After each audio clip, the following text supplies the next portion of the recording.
మళ్ళీ పుట్టడం అంటే చనిపోయి పుట్టడం కాదు, మారు మనసు పొందడం.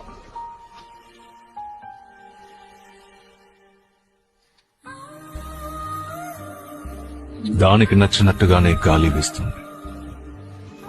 అది ఎక్కడి నుంచి వస్తుందో ఎక్కడికి పోతుందో మనకి తెలీదు.